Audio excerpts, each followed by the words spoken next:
అందరికీ నమస్కారం. నా పేరు రమ. ఫ్రెండ్స్, నేను ఎంతగానో కష్టపడి మీరెంతగానో మీ సహాయ సహకారాలు అందించిన కథా సుధాబై రమ ఛానల్ అలా మానిటైజేషన్ పోవడం వల్ల దాన్ని పక్కకు పెట్టాల్సి రావడం నిజంగా చాలా బాధగా ఉందండి. 1 వీక్ అవుతోంది. పైగా నేను ఊర్లో పెళ్లిలో ఉన్నాను కాబట్టి అక్కడ కాస్త బాధని మర్చిపోగలిగాను. కానీ ఇక్కడ మళ్ళీ తిరిగి ఇంటికి వచ్చిన దగ్గర నుంచి ఫస్ట్ నేను ఇల్లు స్టోరీస్ వేసినా వేయకపోయినా ఆ ఛానల్లో వేసేదాన్ని. మీ అందరికీ మంచి స్టోరీస్ అందించేదాన్ని. కానీ ఇప్పుడు ఎందుకు మనసు కాస్త కష్టంగా ఉంది. కానీ 3 నెలలు తప్పదు. ఈ 3 నెలల తర్వాత మళ్ళీ యూట్యూబ్ మానిటైజేషన్ బ్యాక్ ఇస్తుందా అంటే ఏమో చెప్పలేం. ఎందుకంటే యూట్యూబ్ రూల్స్ అనేవి ఎప్పుడు ఎలా మారుతాయో ఎవరు చెప్పలేరు కాబట్టి. అందుకని సోమవారం నుంచి మరొక న్యూ ఛానల్తో మేము ముందుకు వస్తున్నాను.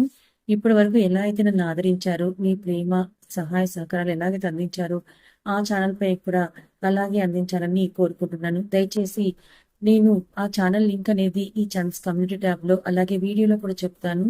మీరు సబ్స్క్రైబ్ చేసుకోండి. ఆ ఛానల్ కి మీ అందరి ప్రేమ సహాయ సహకారాలు చాలా అవసరం. అందులో కూడా మీ మనసుకు నచ్చే మంచి కథల్ని తీసుకురావటానికి నేను ప్రయత్నం చేస్తాను. అలాగే మీరందరూ కలిసి మన ఛానల్ తిరిగి మానిటైజేషన్ అయ్యేలా బ్యాక్ వచ్చేలాగా ప్రే చేయండి. మరి మన కథలోకి వెళ్ళిపోదాం. వరించిన బంధం 18వ భాగం. రచయిత నీలిమ గారు. వాళ్ళు వచ్చారా అని అడుగుతాడు కరణ్. వచ్చారు బాబు.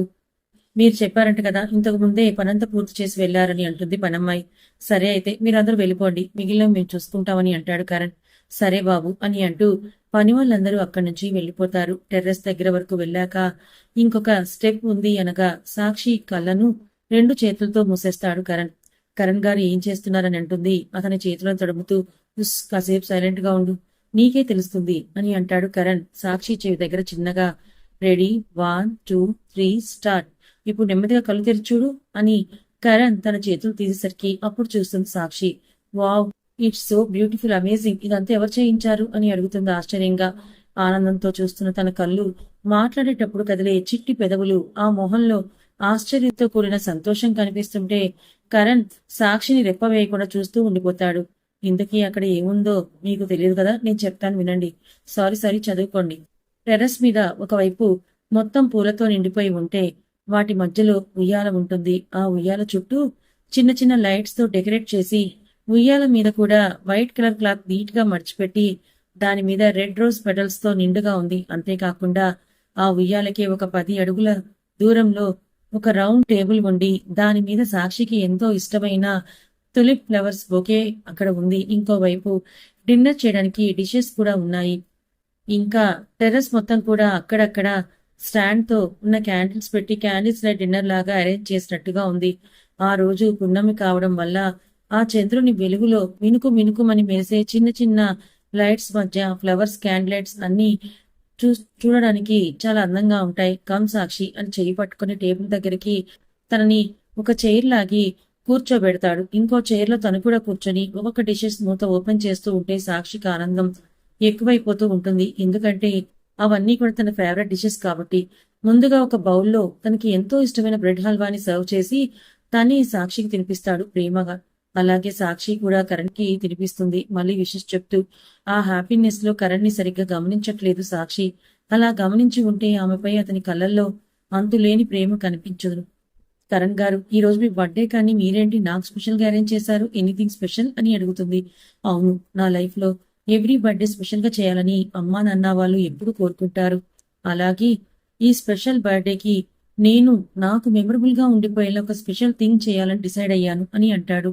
అవునా, ఏంటది అని అడుగుతుంది సాక్షి కూడా తెలుసుకోవాలని ఆతృతతో.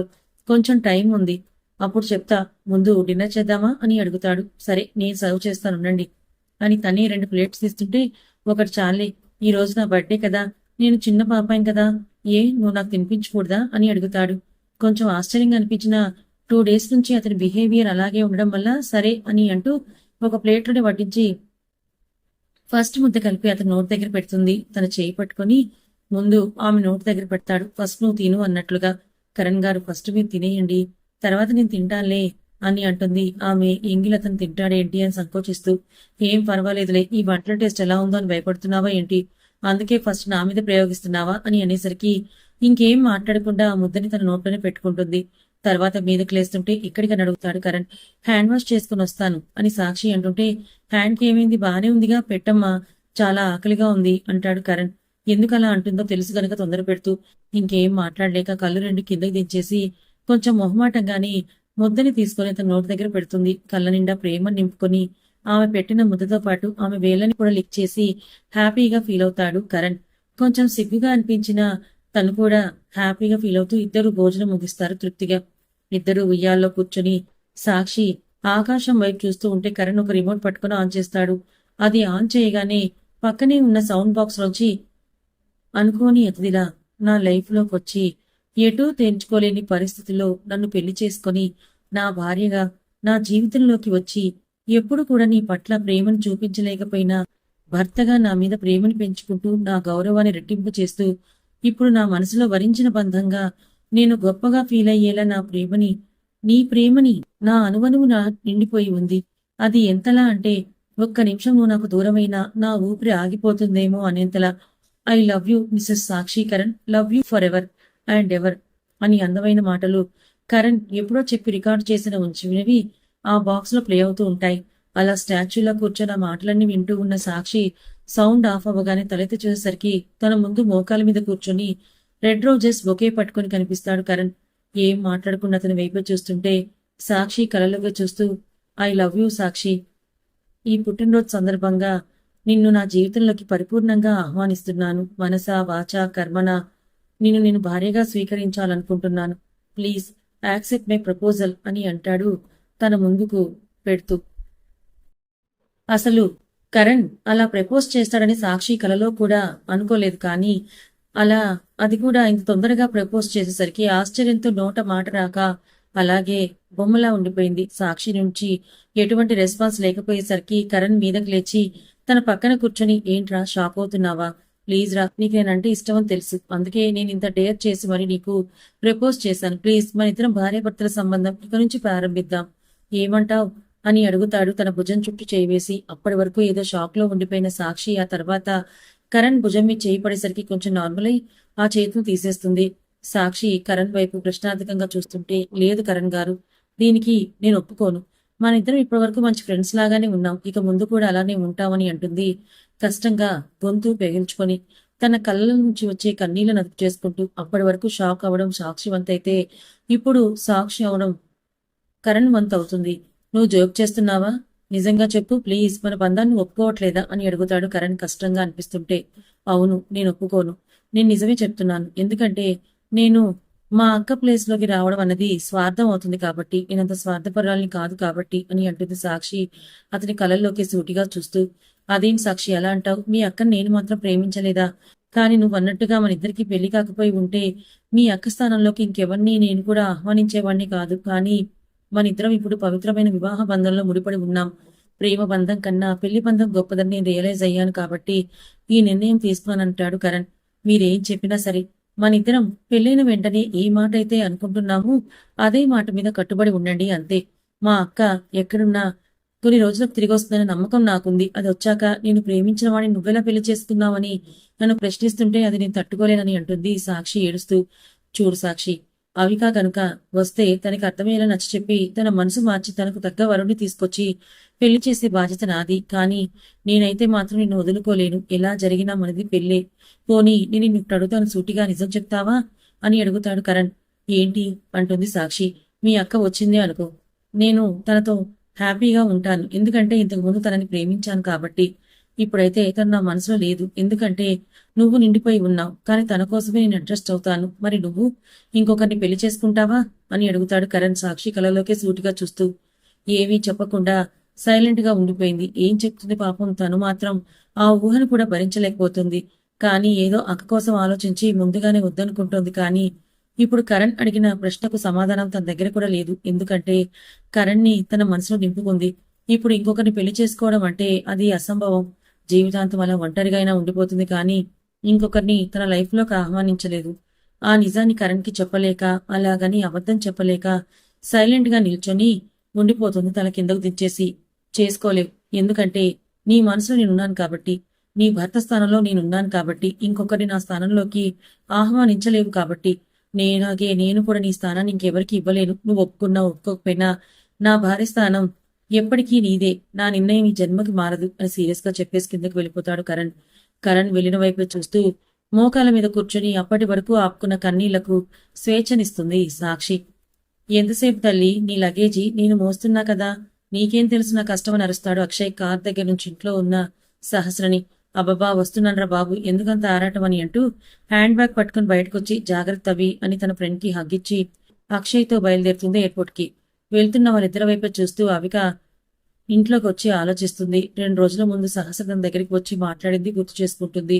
వాళ్ళ అమ్మ పదే పదే ఫోన్ చేస్తుంది కాబట్టి తన బాధ్యత అక్షయ్కి అప్పచెప్పి తను వెళ్తానని సహస్ర అవికాని అడగటం, అయితే అలా ఎవరో తెలియని వ్యక్తితో ఉండడం, తన అవసరాలను తీర్చుకోవడం తనకిష్టం లేకపోయినా సహస్ర తన గురించి ఇప్పటికే ఎంతో ఆలోచిస్తుంది కాబట్టి ఎన్నో రోజుల నుంచి వాళ్ళ అమ్మ వాళ్ళకి కూడా దూరంగా ఉంటుంది కాబట్టి ఇప్పుడు తను ఒప్పుకోకపోయినా తను వెళ్ళదు అని ఆలోచించి ఒప్పుకుంటుంది. అలా తను ఒప్పుకోవడం, అక్షయ్కి ఫోన్ చేసి చెప్పడం, సహస్ర టికెట్ బుక్ చేసుకుని బయలుదేరడం జరుగుతుంది. ఇంకా రాలేదేంటి, ఈ పాటికి రావాలి కదా అని పదే పదే డోర్ వైపు చూస్తూ ఉంటాడు అర్జున్. అంతలో డోర్ నాక్ చేసిన సౌండ్ వచ్చేసరికి అటువైపుగా చూస్తాడు. సార్ మీకోసం పేషెంట్ వచ్చారు, పంపించమంటారా అని అడుగుతుంది నర్స్. పంపించు అని చెప్పి అప్పటి వరకు ఉన్న ఆలోచనలు పక్కన పెట్టి తన పనిలో నిమగ్నం అవుతాడు. కాసేపటికి కమిన్ సార్ అని ప్రణవి డోర్ దగ్గర నుంచోనుంటుంది. కమిన్ అని అంటాడు తలెత్తకుండానే. తన ముందు ఉన్న పేషెంట్ ఫైల్ చూస్తూ అబ్బో బాబుగారు చూడనే లేదే అని మనసులో అనుకుంటూ అతని ఎదురుగా వచ్చి నుంచొని గుడ్ మార్నింగ్ డాక్టర్ బాబు అని అంటుంది సాగదీస్తూ. అప్పుడు ఆ వాయిస్ ఎవరితో గుర్తించి మనసులో హ్యాపీగా ఉన్న బయటకి ఎలాంటి భావం చూపించకుండా తలెత్తి గుడ్ మార్నింగ్ ప్లీజ్ సీట్ అని అంటాడు నార్మల్ గాని. థ్యాంక్ యూ డాక్టర్ సార్ అని సీట్లో కూర్చోగానే ఎలా ఉందా ఆంటీకి ఇప్పుడు, బాగానే ఉన్నారా అని అడుగుతాడు అర్జున్. బాగానే ఉంది, కొంచెం ట్రాఫిక్ వల్ల జర్నీ అమ్మకి ఇబ్బంది అవుతుందని నేను వచ్చానని చెప్పి అతనిచ్చిన మందుల చీటీ తీసుకుని ఓకే డాక్టర్ బాబు నేను ఇక వెళ్తానని చెప్పి మీదకి లేస్తుంది. నీ కోసం నేను ఉదయం నుంచి ఎదురు చూస్తూ ఉంటే ఇలా వచ్చి టైం అయిపోతుందంటావా అని మనసులో అనుకుంటూ షల్వీ కాఫీ అని అంటాడు. ప్రణవి అంతకుముందు కొన్నిసార్లు అడిగితే కావాలని అర్జున్ తప్పించుకునే విధానం గుర్తుకొచ్చి నో డాక్టర్ ఆఫీస్కి టైం అవుతుంది, 1 అవర్ పర్మిషన్ తీసుకుని వచ్చానని చెప్పి నవ్వుకుంటూ తిరిగి చూడకుండా వెళ్ళిపోతుంది. నా డైలాగ్ నాకే రివర్స్ చెప్తోంది తింగర మాలగం అని మనసులో తిట్టుకుంటూ చిరుకోపంగా చూస్తాడు తను వెళ్తున్న వైపే. కానీ తను అలా వెళ్ళిపోతుంటే అతని మనసుకి ఎందుకో బాధగా అనిపించి ఒక కంగలో తనని చేరి ఆమె చేయి పట్టుకుని లోపలికి లాగి డోర్ లాక్ చేస్తాడు. ఈ రియాక్షన్ ని ఎక్స్పెక్ట్ చేయని ప్రణవి షాక్ అయిపోతుంది. వెంటనే తేరుకొని అదేంటి డాక్టర్ గారు, నాకు టైం అవుతోంది, నేను వెళ్ళాలి, అసలే మా బాస్ మూడిస్ట్ బాస్ అని అంటుంది వెయ్యారంగా. నేను అంతకన్నా మూడిస్ట్ని, ఇంకా నీకు ఈ విషయం తెలియట్లేదు, ఇప్పుడు నేను చెప్పే విషయం వింటే నీ రియాక్షన్ ఎలా ఉంటుందో చూడాలి మరి అని అంటాడు ఒక ఐబ్రో రేస్ చేసి. ఏంటో అంతలా నేను షాక్ అయిపోయే విషయం అని అంటుంది ప్రణవి అతనిలోని తను కూడా ఐబ్రోని రేస్ చేసి. నాకు ఒక అమ్మాయి ఫోన్ చేసేది, నేను మీ ఆవిడిని హిందూ కుమారి దేవి సింహరాయుడు అని చెప్పి అతను అలా చెప్పగానే ఏంటి విషయం తెలిసిందా అని అనుకుంటూ ప్రణవి టెన్షన్ పడుతుంది. అది గమనించిన అర్జున్ ముసుముసుగా నవ్వుకుంటాడు. తిక్క కుదిరేది దీనికి అనుకుంటూ మనసులో పిచ్చి పిచ్చిగా టెన్షన్ ఉన్నా బయట కనిపించనివ్వకుండా అవునా ఎవరో అమ్మాయి, నువ్వెప్పుడో ఫోన్ చేసి విసిగించుంటావు, అందుకే ఆ అమ్మాయి తిరిగేలా చేసి ఉంటుంది, నీకు సరైన పిల్లమే దొరికిందిలే అని అంటుంది కావాలని. ఆ అమ్మాయి అడ్రస్ దొరికింది నాకు, నేనే ఫైండ్ అవుట్ చేశాను, అంతేకాదు తననే పెళ్లి చేసుకోవాలనుకుంటున్నాను, తను అబద్ధంగా చెప్పినా నా భార్య పోస్ట్ ని తనకే ఇవ్వాలనుకుంటున్నానని అంటాడు అర్జున్ తన కళ్ళలోకే చూస్తూ.